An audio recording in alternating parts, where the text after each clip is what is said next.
क्योंकि इनका हृदय शुद्ध है। आइए, पूछा है अस्थमा, दमा का इलाज। तुम सुस्त हो, क्या बात है? हैप्पी हैप्पी खुश क्यों? आवाज रुक गई? फिर कभी भी रुक सकती है, हो सकता है। पूछा गया है अस्थमा, दमा की बीमारी बड़ी खतरनाक है। जिनको दमा की बीमारी है ठंड से दूर रहें, जिनको अस्थमा की बीमारी है पानी से दूर रहें, जिनको अस्थमा की बीमारी है वो धूल से दूर रहें, धूल मिट्टी से। बड़ी भयंकर बीमारी है। अस्थमा बहुत साल पहले धरती से बिस्तरें बंधवा देता है, और अस्थमा अपनी कमी से होता है, अस्थमा अपनी लापरवाही से होता है। इसके लिए सावधान। मैं उपचार बता रहा हूँ आपको इसके लिए। जिनको अस्थमा की बीमारी है वो सरसों के तेल की मालिश करें, सिर में भी करें, तलवे में भी करें। ऐसे फायदा मिलता है इसमें। हमने लोगों के ऊपर अभ्यास किया, लोगों को फायदा मिला। और सरसों का तेल ऐसा है, इसकी गुणवत्ता ही ऐसी है, ये ऐसा बीच में रहता है, न ठंड करता न गर्मी करता। सरसों का तेल तलवे में इसको आप रगड़ेंगे, आपकी श्वास के ऊपर इसका फर्क पड़ेगा। इसकी 2 बूंदें नाभि में डालिए, अस्थमा के जो मरीज हैं। और भी कुछ बात बता रहा हूँ। अस्थमा के मरीज वाले व्यक्ति को तेज पत्ता लेना चाहिए। सब्जी में उड़द की दाल ना खाए, भूल के भी भिंडी ना खाए, अरबी ना खाए, ये उसके लिए परहेज है।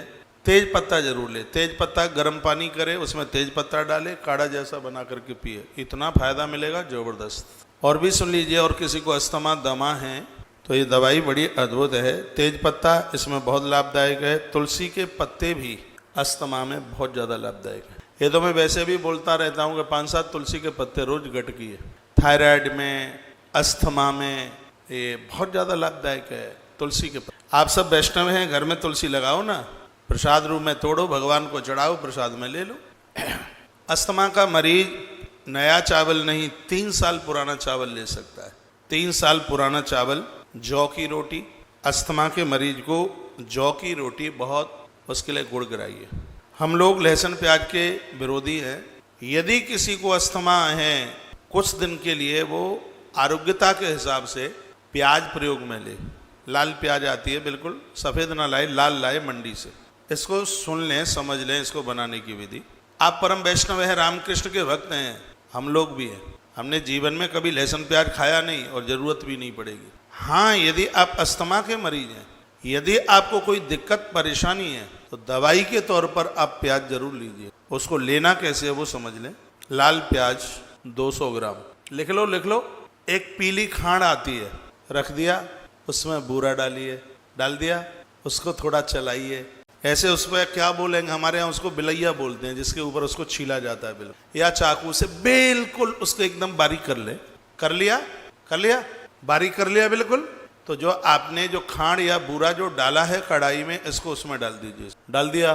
4 जब वो मिल जाए करछली से या चम्मच से, फिर उसमें आप 4 गिलास पानी छोड़ दीजिए, खूब उबलने दीजिए। 4 गिलास पानी का 1 गिलास पानी रह जाए तब तक उसको उबलने दें। 1 गिलास पानी रह जाए तब तक उसको उबलने दी। 1 गिलास पानी रह गया है, प्याज को निकाल लीजिए, छान के निकल आएगी, वो साफ निकल आएगा, वो निकल जाएगी। पानी को पी लीजिए गरम गरम करके, जैसे चाय पीते हो जैसे, पानी को पी लें, फेंके नहीं। अब आपके पास वो प्याज रह गई, प्याज में नींबू डालिए। 1 नींबू रखा है ना आपके पास, 200 ग्राम प्याज में नींबू डालिए। 4 चम्मच शहद आपके पास रखा है, उसको डालिए। फिर इसको मिलाइए, इसको चम्मच से खूब मिलाइए। प्याज को नींबू में और शहद में खूब मिलाइए, चम्मच से मिला लिया। जब आप भोजन करने के लिए बैठें, खाना खाने को बैठें, तो इसमें से 1 चम्मच प्याज खाइए, उसके बाद भोजन कीजिए, और 1.5 महीने में अपनी दमा को विदा कर दीजिए, अस्थमा को विदा कर दीजिए 1.5 महीने। लाल प्याज, तरीका आ गया होगा समझ में। अस्थमा भागेगा, आप मुक्त हो जाएंगे, पूरा फायदा मिलेगा 100%। इस तरीके से आप बना लें उसको। अब आप प्रश्न करते हैं, पूछते हैं, यहाँ से बताया जाता है तो कीजिए भी। ये सब देसी दवाइयाँ हैं, इनका कोई साइड इफेक्ट तो है नहीं। इतनी प्याज कुंटलों खा गए जन्म से लेके अभी तक कोई प्याज खाने से दिक्कत नहीं हुई, तो कौन से महाराज के बताने से कोई दिक्कत थोड़ी हो जाएगी। इस तरीके से आप इसको औषधि बना करके इसको आप ले सकते हैं। तो दवाई के तौर पर इसको आप लीजिए, आपको फायदा मिल जाएगा, और बढ़िया फायदा मिलेगा इसको। एक मैसेज में आया, नहीं डाल पाए, सुनाई नहीं पड़ा, क्या क्या डालना था। प्याज, पीली खांड, दोबारा से बताएं। एक बार तो हमने बना के ही दे दिया है आपको। अलग अलग रखिए, प्याज ऐसे उसमें बारीकी पीस करके उसको ऐसे घिस के बिल्ली बिलैया के ऊपर, अरे वो सांचू मांचू की बिलैया मत पकड़ ले आना। हाँ जी, वो आता है ना घिसनी वाली, उसके एक प्लेट में रख लीजिए। खांड एक जगह रख लीजिए, नींबू एक जगह रख लीजिए, और शहद 4 चम्मच शहद, 1 नींबू, 50 ग्राम खांड, एक कोई कढ़ाई या कोई ऐसा बर्तन, 4 गिलास पानी। चूल्हा जला लीजिए। अब जला लिया चूल्हा कि नहीं जलाया, फिर कहोगे कि सुना नहीं। जला लिया, कढ़ाई रख लें, उसमें जो भी कुछ है बर्तन आपके पास वो रख लीजिए।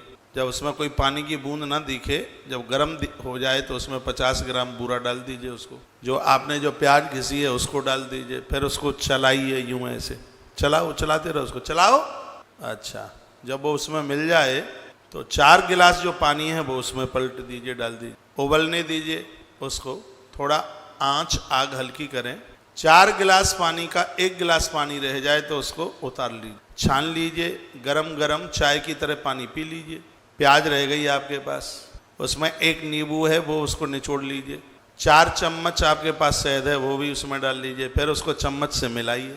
मिला लिया, 1 रात इसको रखा रहने दीजिए। ये नहीं कि अभी बनाया अभी खाना शुरू कर दें। शायद पहले विधान में ये चूक गया, हम नहीं बता पाया।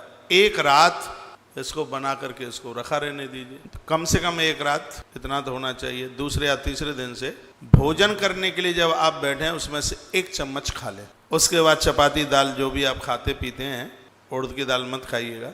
1 चम्मच ये खाने के बाद फिर आप प्रसाद लीजिए और 1.5 महीने में श्वास की बीमारी को विदा कीजिए।